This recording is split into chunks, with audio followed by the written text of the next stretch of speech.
Okay, well, I think we might get things started. So once again, welcome everybody, and thank you for joining us tonight for our product launch and technical presentation for Cipiosyn, our new reproductive product for the CattlePlan range here in Australia. My name's Megan Brown, and I'm the regional manager with Minitube. Tonight I have with me Lucas Cutaia, who's the head of veterinary for Syntex in Buenos Aires, Argentina. So Syntex, if you don't know, are the company who manufacture our CattlePlan product range.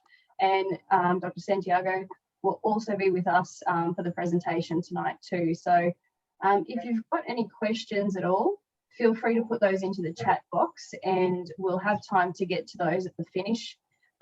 If there are any questions that we don't get to, we will put them into an email format and cover those. Also, before we start, I've got a couple of poll questions for everybody just to get a feel of what vets we have with us and what your background is, whether you're from the north or the south, so we can tailor the presentation a little bit to your particular needs. So I'll launch those questions now. I think most people have joined us. Okay. So the first question that we've got here is your location. So if everyone would like to put their location in.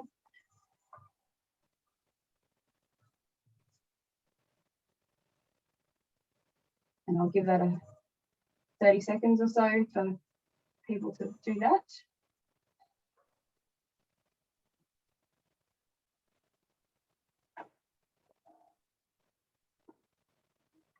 Okay, so we've got most people, it looks like. I'll close that down in 2 seconds.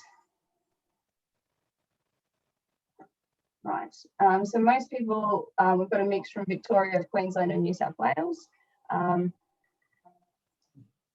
And our next question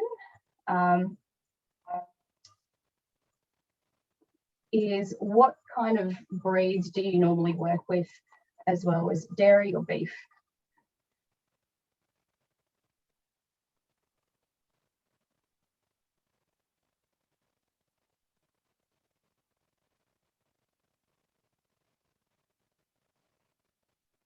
Give that another 10 seconds or so for everyone to answer that.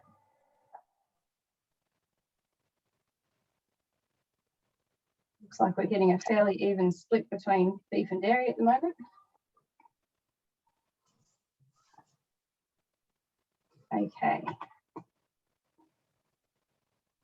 Yep, so we've got fractionally more beefies than dairy with us tonight. And our last question is, do you currently offer bovine reproductive services through your business?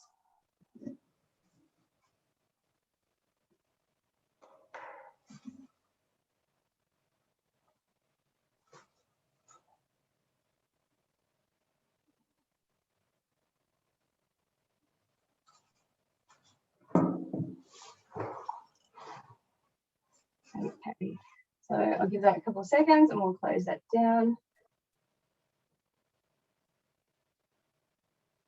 Okay, so 75% currently do offer reproductive services, and there's some considering it, so, and a couple that don't. So, all right, so with that, I will hand over to, I think Lucas is going first, is that correct? Yeah. Okay. Stop sharing, I'll pass it over to Lucas now. Perfect. Give me 1 minute, please.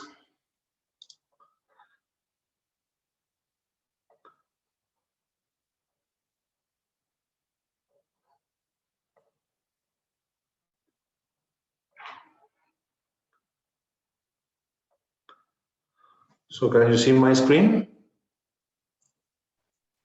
Yes, I can see that. Okay, thank you very much, Megan, and hello everyone there in Australia. Good evening for you, good morning for us. Here is 6 a.m. in the morning. So first of all, I want to say is thank you for attending this meeting. It's a great pleasure for us to share with you this presentation. As I always say, my apologies for our English. For sure, it's not the best, but we will try to do our best to be clear in our presentation. For some strange reason, Megan understands us perfectly, and she will be our translator if we have some problem with our English. So, starting with the presentation for Syntex, is really exciting to be here launching this new product, since it's the first Oestradiol Cypionate in Australian market. We started working on that with the Minitube team around 3 years ago in order to achieve the registration of this product. And this product, as you will see during our presentation, was very, very important for the growth of the market of artificial insemination in Latin American countries. So we are very happy with this launch. For sure, we see in your description of work, you are 50% dairies and 50% beef beds. This is a product specifically used for beef because it's not approved the use of Oestradiol Cypionate in dairy cows. However, here in Argentina, we use a lot in dairy cows, but during this presentation, we will put focus specifically in beef cattle. So please feel free to interrupt me, to do comments, question when you want. Yeah. We will share, first of all, we will share this presentation, as Megan said, with Santiago Perez Wallace. Santiago is a colleague who used to work with us in my team in Syntex for 5 years.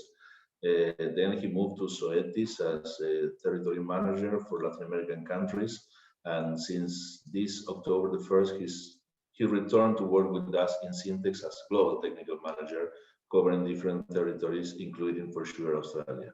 We hope to visit you to do face-to-face meeting. We don't know when, maybe next year after the finish of pandemic. And Santiago was author of many of the results that we will show you today. So he will explain the last part of this presentation. Please, Santiago, if you want to introduce by yourself. Okay, thank you, Lucas. Thank you, Megan. So, as we always say, artificial insemination is the technique developed many, many years ago in order to improve the genetics in our herds. However, the percentage of animals involved in artificial insemination at the 90s of 2000 was very, very lower around the world. No more than 3 to 4% of cows involved in artificial insemination protocols. But the things changed after the 90s and 2000 years, when we understood the fixed time AI is not just a genetic tool, it's a management tool in order to bring forward the calving patterns. So we achieve higher body weight calf, and we can get pregnant and estrus cows with fixed time AI protocol. That changed the history of the use of artificial insemination around the world. And maybe in Latin American countries, including Brazil, Argentina, and Uruguay, we are using a lot that technique to get pregnant cows. Currently, the number of cows involved in fixed time AA protocols in Latin America is around 14% of the herd. 14% of the cows are receiving treatment for fixed time artificial insemination. Why we didn't use a lot at that time? Basically for estrus detection. We have got a lot of problem with heat detection at that time, and the big proportion of animal in an estrus. But when we understand that with the use of intravaginal devices plus ECG or equine chorionic gonadotrophin achieving 50% of pregnancy rate, things change dramatically for us in terms of the use of artificial insemination. Many years ago, I made this slide when we started working on fixed time AA. Maybe this slide I made in 1995. What can we do? So the ideal protocol is remove heat detection, because it's one of the most important issues for us. Inseminate all the categories in the herd, including salted cows, heifers, dry cows. Every cow will be inseminated in the herd. Decrease working days. that was a milestone for us, because avoiding the heat detection during 21 days and with 4 days protocol plus artificial insemination, we reduced dramatically the working days. But now we are reducing again, since we are using treatment with ECP, reducing the handle of the animals just to 3 handle. The protocols have to be simple, and that is the idea. We will show you how simple is right now the use of the protocols using ECP, have to be profitable, and we have to achieve good pregnancy rates. But again, we will put emphasis in that. The protocols have to be simple. This is just an example. I use an example of Brazil. Sim Brazil is maybe, Sim Brazil is maybe one of the biggest fixed MAA market around the world. And here you can see the growth of the market of fixed time artificial insemination in the last 20 years. As you can see here, the red line is the cows or heifers that are using fixed MAA protocols, and the blue line is using heat detection. So the conclusion is really, really easy. The market is moving to the use of fixed MAA. And you can see maybe here in 2010 is a point of difference in the curve, in the rate of the growth of the use of the technique, and another one is in 2017. Why? Because since 2010, the people in Brazil and in Argentina even started working with the Oestradiol Cypionate, and that improved the number of cows inseminated, because we haven't got at the moment excuse for the use of the treatment, because with the reduction of 100 of the animal, just 3 management, the protocol is really, really easy and simple and not so difficult to implement. This is our database. As we share with you several times this information about Syntex database. The last one was in 2015, so 6 years ago. At that time, we had more or less 500,000 cows and heifers involved in treatments. And you can see here the average pregnancy rate was 50%, and the range was between minimum 10% to the maximum 82%. I'm just showing these results to compare with the last slides in my presentation about the current situation of the database. So I always use this slide to explain to people how to choose on what is the most important things to choose a good treatment for fixed MAA. And I always say it's very important to know the physiology. I assume, I am sure all of you know perfectly the physiology. You understand properly the protocols and the effect of the drugs combination on the estrous cycles in order to control the ovulation. You know that. But it's very important in order to choose a good treatment, the drugs available in the market, the management factors, and the work environment. And I think that is very important, because right now you have available a new product in your hands in Australia, and that is ECP. And you have to consider use that in your protocols. The second one is the management factor. I saw during your presentation, 30% people from Victoria, 30% for New South Wales, and 30% for Australia, for Queensland, sorry. And maybe, for sure, the ECP is very useful for all of you, but mostly for the people in Queensland or in North Territory or in that areas where the reduction of 100 of the animals is really, really important. And that is related for sure with work environment, yeah? So I want to summarize the history and how we arrived to the use of Oestradiol Cypionate in Argentina. This is a typical protocol using estradiol benzoate. So you know that protocol perfectly. Is just to review, is the use of intravaginal devices plus estradiol benzoate at the beginning in order to synchronize the new follicular wave. Then on day 7 or 8, the DIB removed plus prostaglandin, and 24 hours later, 1 milligram of estradiol benzoate. The fixed MAA should be between 52 to 56 hours after the DIB removal time. This is a typical protocol, but how we arrived to this protocol?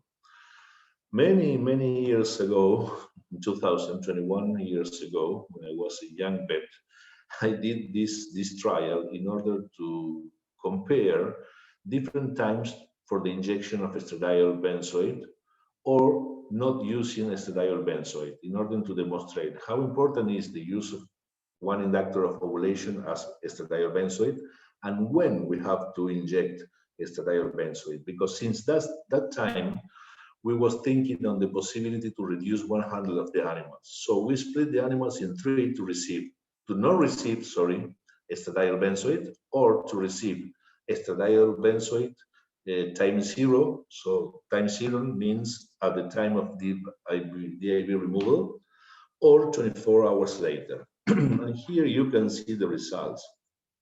So the worst scenario in terms of the distribution of ovulation was estradiol benzoate times 0. So the ovulation was between 48 to 102 hours after the DIB removal time. The best one was estradiol benzoate 24 hours later. So as you can see here, around 90% of the ovulation was between 62 to 72 hours after DIB. And in the middle is the control group. So the conclusion of that trial was easy. The use of EB at time 0 is not a good idea because you are having earlier ovulation and late ovulation. Why? Because here you have a mature follicles ready to ovulate and you induce ovulation so earlier. So if you consider you are inseminating between 52 to 56 hours, you are losing pregnancies here. But some follicles are small at that time and they are not matures.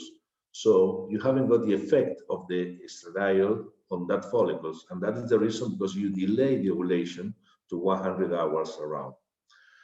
So just to confirm that, we take blood samples in order to measure the peak of estradiol injected at time 0 or 24 hours later. As you can see, for sure, the peak was different. And that is the control group without the injection of estradiol benzoate. And we take blood samples every 3 hours too, in order to determine the LH peak. That is the most important peak, because as you know, the use of estradiol is we inject the estradiol benzoate in order to induce the pre-ovulatory peak of LH. And you can see here, using estradiol benzoate at time 0, the LH peak was really earlier. And that is the reason because we induce earlier ovulation with that. And however, with estradiol benzoate 24 hours later was around 42 hours after the DIB removal time. So just to confirm, this is not a good idea. The not good idea is to use estradiol benzoate on time 0. We made a small trial in order to compare pregnancy rates using estradiol benzoate time 0 or 24 hours later. And as you can see here, is much better 24 hours. So the pregnancy rate using 24 hours treatment was 53% in comparison with 40% of estradiol benzoate time 0. So after that result, we decide to don't use estradiol benzoate at time 0. But in our mind, the idea to reduce 100 of the animal was present at that time. That is the reason because we will start at that time to work with ECP. Based on the theoretical half-life and peaks of different salts of estradiol. Here you can see, this is a theoretical graph, but it's very close to reality, about how big is the peak of different salts of estradiol and how is the half-life of each one. So for sure, the higher peak is the natural estradiol, that is the 17-beta estradiol. The second one is estradiol benzoate. The third one is estradiol valerate, and the longest half-life and the small peak was with estradiol cypionate. So the important thing here is the magnitude of the peak and the moment of the peak. If we compare benzoate with cypionate, the peak, the difference on time after injection of the peak is 24 hours. And the magnitude here in estradiol cypionate, the magnitude of the peak is close to 40% down of the estradiol benzoate peak. So based on that, we and other researchers, mainly the people from Brazil, the group of Pietro Baruselli in Brazil, start working with that hypothesis. We know, as previous treatment, if we inject estradiol benzoate 24 hours after the DIB removal time, we will have a peak 24 hours later. And here on day 10 or 9, we will have a mature preovulatory follicle. But if we inject estradiol cypionate here on time 0, we will have the peak with lower magnitude in the same time. So that will give us the opportunity to reduce 1/100 of the animals, injecting everything together on day 8, prostaglandin plus ECP, and if it's necessary, ECG2, just for sulked cows. And another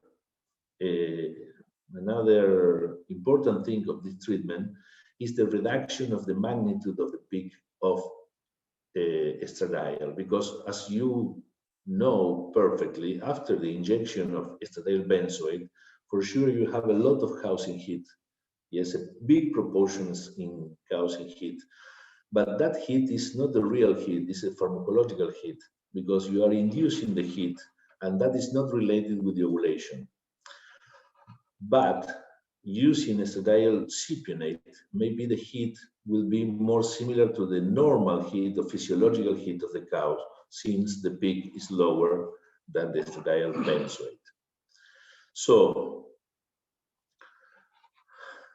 the hypothesis was, as I told you, to reduce the handle of the animal just in 3.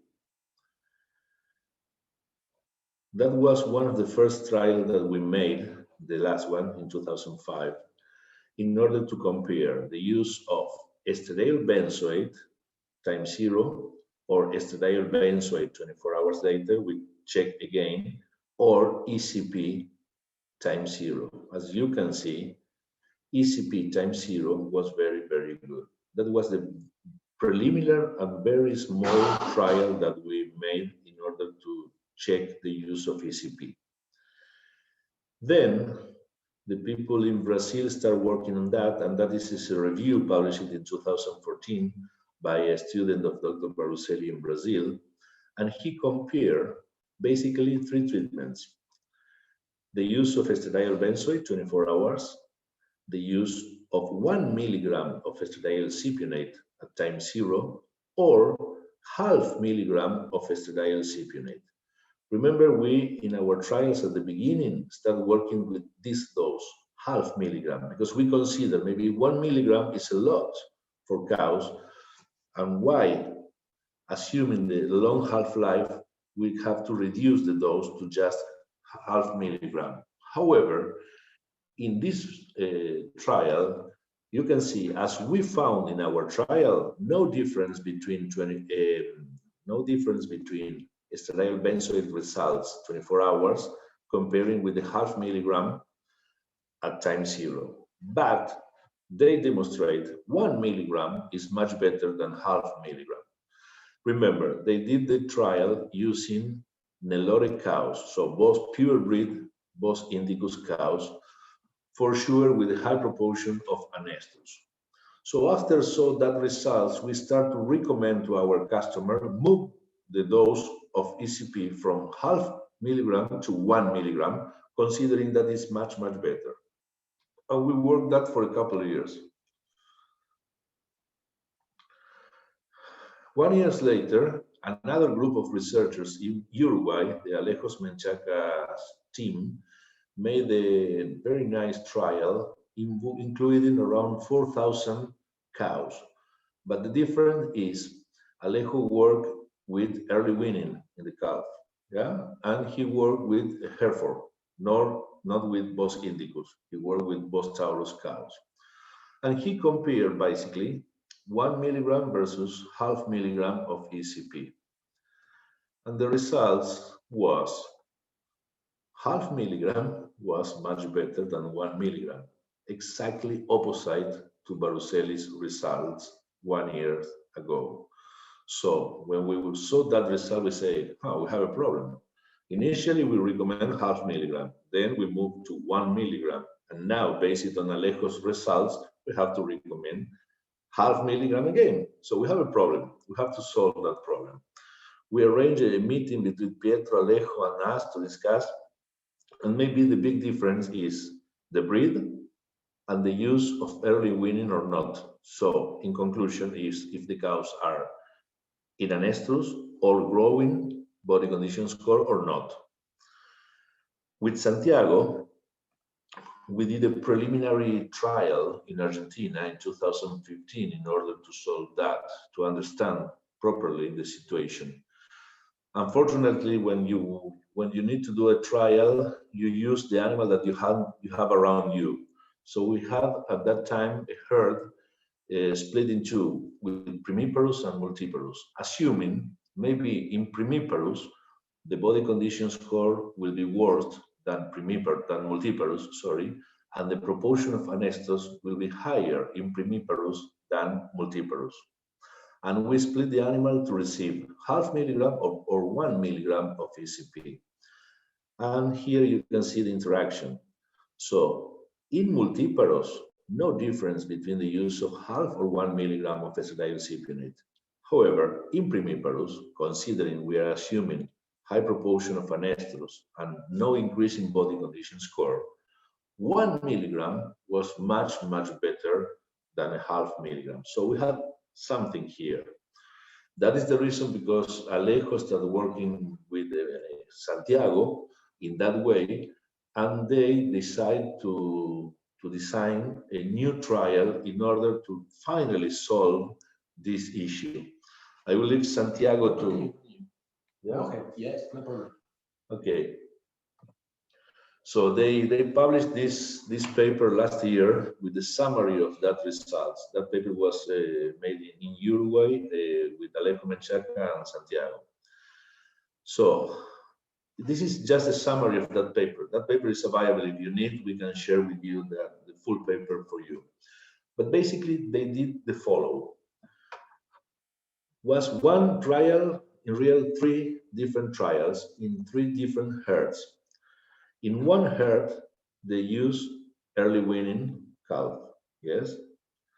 In another trial, they use nose plate weaning. That is nose plate weaning. I don't know if you are using that in Australia. It's just to temporary weaning of the calf during 14 days. It's very popular in Argentina, but in my opinion, it's not a good tool. There are some farms here that use that. Not lots, but there are some. Yeah. Okay. And the other group was sulking cows with calf. That's clear? So, and look at this. And they split the animals in cycling or an estrus. They made ultrasound in order to demonstrate if the car is cycling or in an estrus. And look at this. In early weaning group, the cycling cows, no difference between pregnancy rates using the both doses. However, in an estrus, 0.5 was much better than 1 milligram. That is consistent with the previous results of Alejo Menchaca in early weaning group. Why half milligram is much better? Because after early weaning, when you remove the calf, you improve the pulsatility of LH. So the growth of the preovulatory follicle is higher, is much better than the sulking cows. So you will have a big preovulatory follicle. And if you improve or increase, the dose of Estradiol Cypionate, you will have earlier ovulation. So the conclusion of the first part of the trial is, if you are using early weaning or the cows are growing body condition score, the recommendation is half milligram of Estradiol Cypionate, even if the cows are in an estrus. More or less the same situation was in the nose plate, but this is the most important thing. In sulking cows, without any handle of the calf, in cycling cows, no difference between the both doses. But look at this. In an estrus cows, not growing, with calf, with the poor LH pulsatility, 1 milligram of estradiol cypionate was much better than a half milligram. So in conclusion, the practical recommendation for us is, if you are working with cycling cows, good body condition score, or using early weaning, the recommended dose is half milligram of ECP. But if you are working with sulking cows, not using early weaning, and with a big proportion of an estrus in the herd, the recommendation is to use 1 milligram of ECP. Sorry, Santiago, you have a comment? Lucas, yes, a comment. Sorry to interrupt you.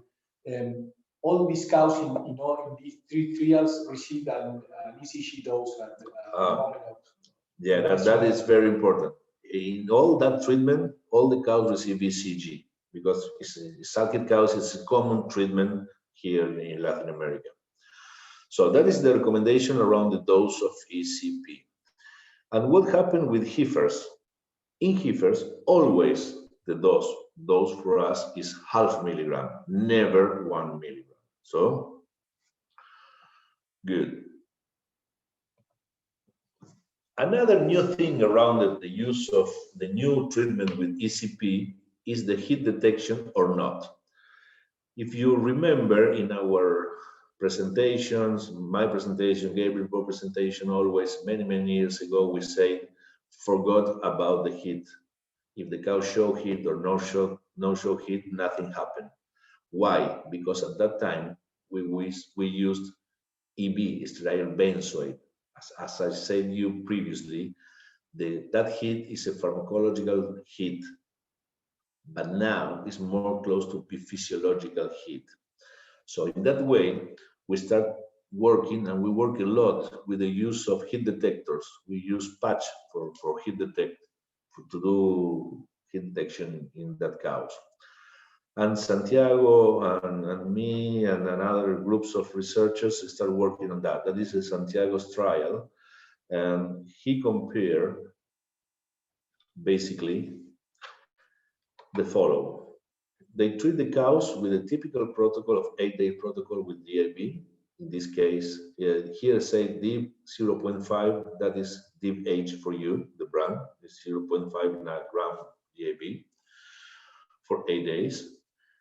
On day 8, they inject estradiol cypionate plus prostaglandin, and he put the patch. Okay, the fixed time AA have to be 48 hours later. That is another difference between benzoate and cypionate. In benzoate, the fixed time AA time is between 52 to 56, on average 54, but here the average is 48 hours after the DIB removal time. So if the cows show heat at that time, nothing happened. They inseminated the cows 48 hours, okay? But if not, no estrus, they split the cows to receive or not GnRH. And they move the time of artificial insemination 8 hours later. Why? Because they assume if the cow didn't show heat, it's for some reason. And the reason for sure is that cows haven't got the big follicle, big preoperator follicle, and they have to wait to mature that follicle.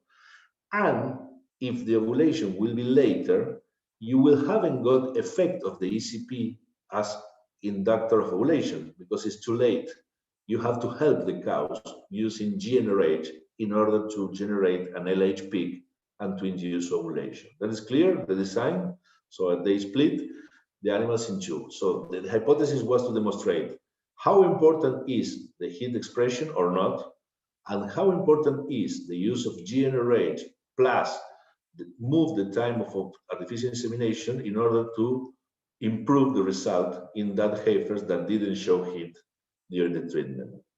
And the results, was really, really interesting. So the cows that showed heat, the pregnancy rate was fantastic, 64%. But the cows didn't show heat, the pregnancy rate in general was lower.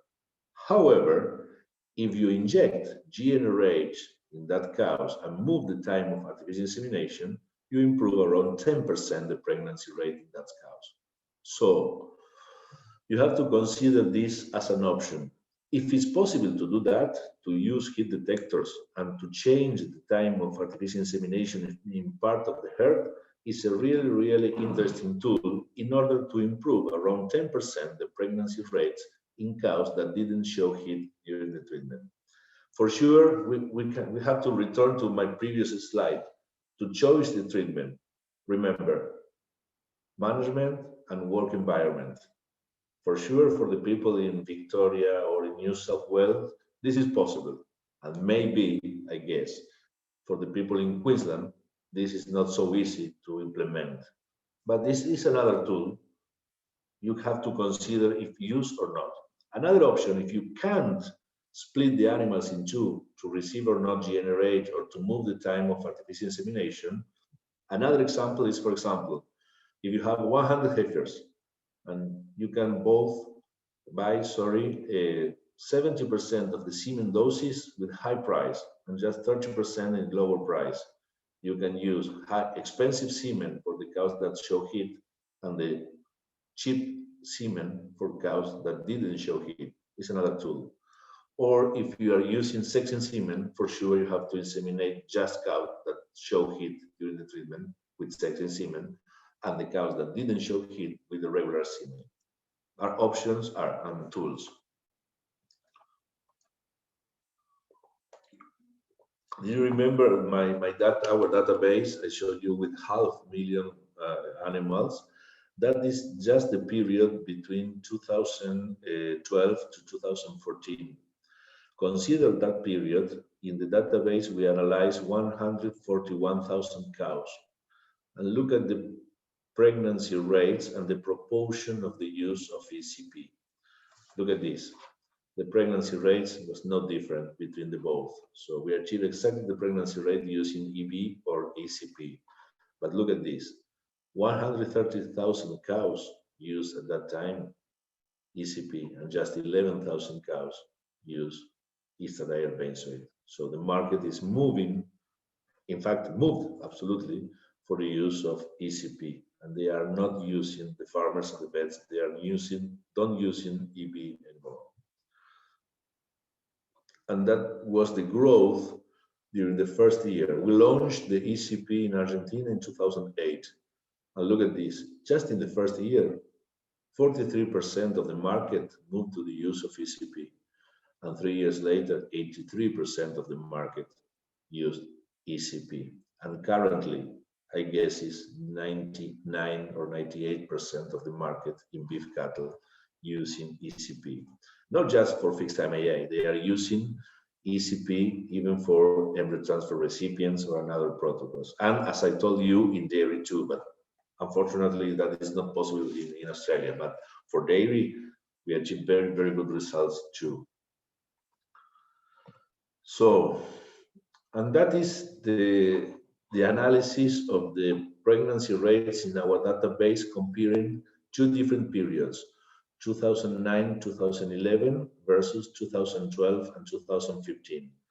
How we have to read this graph? This is pregnancy rates, yes, between 0 to 10, 20 to 10 to 20, 20 to 30, etc., etc., etc., per lot, per herd. And that is the proportion of herds in that pregnancy rates. And you can see here the distribution in the blue bars. In the previous period, the average pregnancy rate was 50%, but we had more poor results at that time. And now the average pregnancy rate again is 50%, but we have much more good results after, up to 50%. So the distribution of the curve, here is on the right of the graph, and previously was in the left. Why? Because we are reducing handle, no stress in the animals, using heat detector to improve pregnancy rate in cows that didn't show heat, and much more experience in handle animals during the treatment. So everything give us the opportunity to improve the probability to achieve much better results in our farms. I am absolutely sure the use of ECP will be a great tool for the Australian market, because the environment condition and the farms and the situation, if you compare Argentina or Brazil with Australia, we are very, very similar. And the kind of animal are very similar. I'm absolutely convinced, as I told you, in the next 3 years, if we discuss about the use of ECP, many of you will be using ECP in your protocols. So in conclusion, and just to finish the presentation, the fixed MAA has a large growth in the world increase in productivity, as we know. ECP at the moment of the DIB removal time, injected at that time, reduce the handle of the animals, reduce the stress of the animal, and that is very important thing for the Bos Indicus herds too. Improve the ovulatory rate and control. We didn't show that results, but we have that information available for you. The ovulatory rate is much better using Oestradiol Cypionate than benzoate. However, that didn't affect the pregnancy rate, but that have another extra advantage in the protocols. Even you didn't get pregnant the cows, if you improve the ovulation rate, the cows start cycling much more than the EV. So in the next estrous cycling, using the bulling period, you will achieve much better results. However, as I told you, have a similar pregnancy rate than estradiol benzoate. You have to remember how important is the dose. So maybe Megan will summarize that again, but are 2 different doses depending on the cyclicity and the growing of the body condition score of that cows. And the use is very popular now in Argentina. Here we say more than 90%, but I guess it's 99% of the farmers and pet using ECP at the moment. So that is just a review of our result. For sure, we have a lot of extra information available for you. Megan have that information, the papers, but we consider in this presentation just to show the most important thing around the use of ECP. We are available for any request, comment, or necessity from you, and we can share with you all that information that we have in our hands around ECP. So thank you very much for your time. My apologies again for my English. It's boring to attend to the Zoom meeting, and it's much boring to attend to the Zoom meeting with a bad speaker in English, but my apologies for that. And if you have some questions after Megan presentation, please feel free to do that, and thank you very much again. Thank you very much for that, Lucas. We did try twice to get you out here for your for this presentation at CattleVets conference, but it's yeah, unfortunately COVID that didn't occur. So but as you said, we're free to answer any questions that you may have about it. I'll just give you a little bit of a summary on that presentation and what that means for our Australian market here. I'll just share my screen.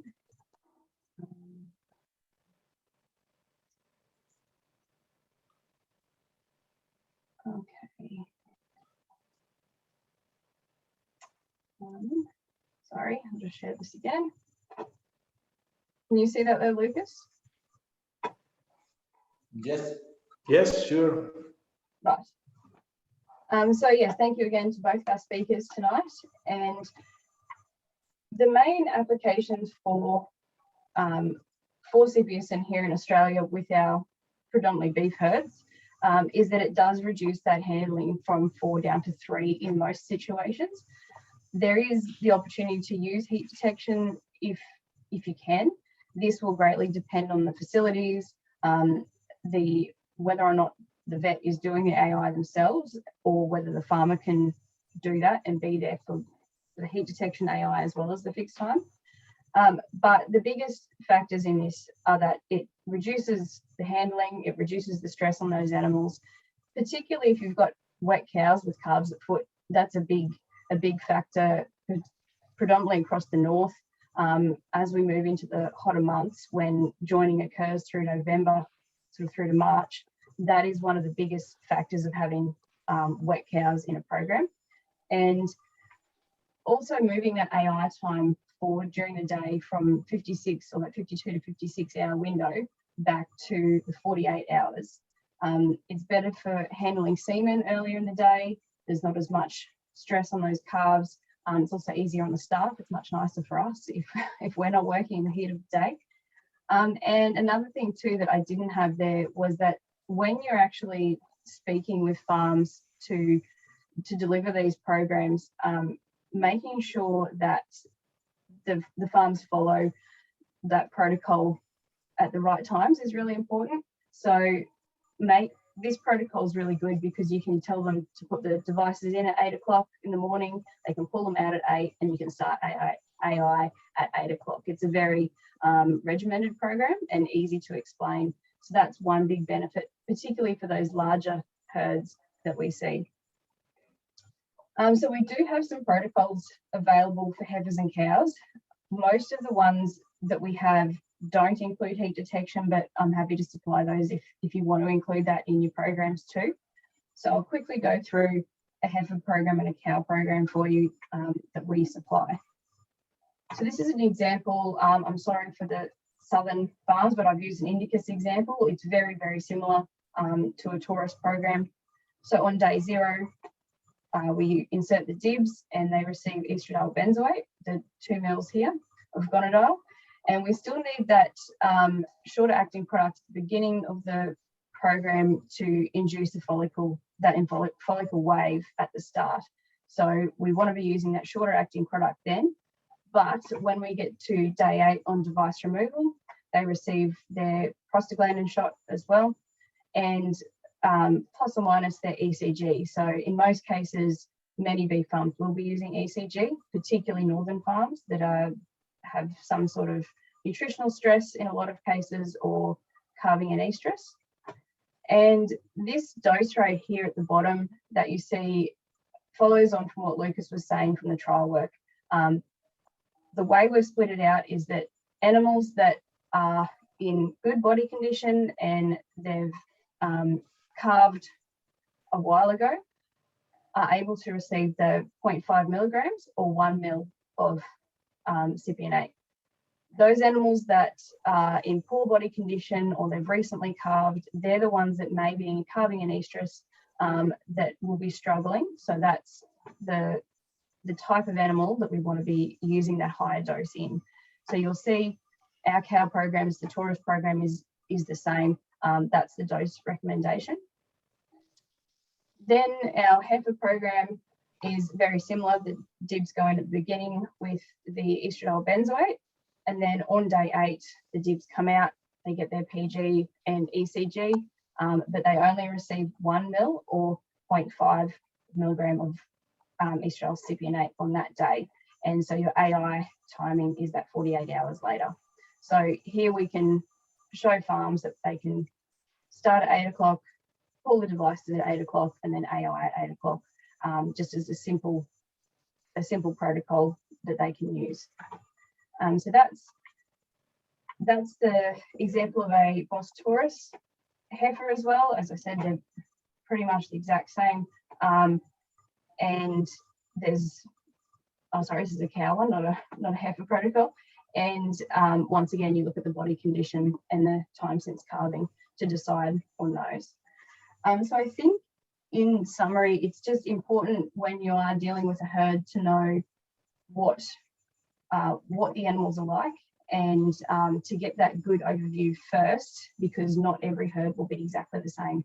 And if you have questions about anything like that, or you're not sure which way to go, then myself or Rachel, our tech vet, are more than happy to have a chat to you about that and pick the right protocol for the particular herd you're working with. And I think that is about it from my side of things. If anyone has any questions for Lucas or Santiago or myself, pop them in the chat. I see that there is a couple there. Yes, it's David Begg question here. Yes. I'm reading. So first of all, David, it's really nice to share with you, chat with you again. Yes, you are asking about the use of ECP in dairy heifers. I think it's possible. I don't remember exactly the label of the product, but I think it's possible to use ECP in dairy heifers. Could you check that, Megan, please, for us? The label for you. If we consider is allowed the use of EB in that category, that will be exactly the same, I guess, but I don't remember exactly the Australian register of the product. For sure, as you say, the David here, there is not possible to use in lactating dairy cows, without doubts. But maybe heifers, yes, and it's a great tool for heifers, for dairy heifers too. Sorry, I'll just pull this up now. Okay.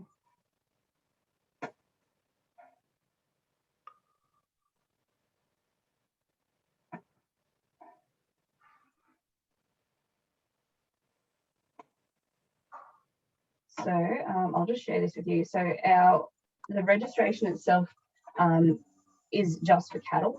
So obviously the dairy industry, I'll just share it.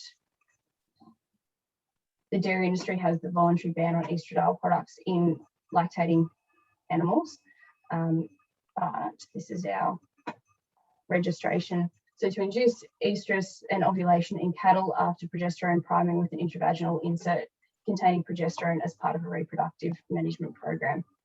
So there is no specification on dairy, but the dairy industry obviously has their own, and the EU accredited farms as well. So if you're dealing with any EU properties, then that's something to consider for for those clients too, that you won't be able to use this product in those herds. Good, thank you, Maggie. Okay, just having, we have any other questions there? I think the only question that I had just looking at that, Lucas, was just your comments around knowing the physiology and what drugs are available to ensure that the herd you're working with is receiving the right protocol. Is that right? Yeah. Yep. Okay. No, that's good. Well, thank you very much for that. I guess the only other question for people they'll be asking is when is it available? We will have a 50 ml presentation and 100 ml presentation of the product available in mid-November. So there are some pre-orders already going through. So if that is something you've got more questions about, let us know. But the product should be available mid-November to late November. So thank you everybody for joining us tonight, and we will have this recording available for people soon, so we'll let you know. Thank you very much, and thank you Lucas and Santiago for joining us. No, thank you, Megan, and from our side, thank you everyone for attending this meeting. After 2 years in pandemic, attending Zoom meetings, I really appreciate your presence here, and I hope to visit you in the face-to-face meeting in order to share a good Australian wine there with you. Thank you very much. Thank you. Thank you, Megan.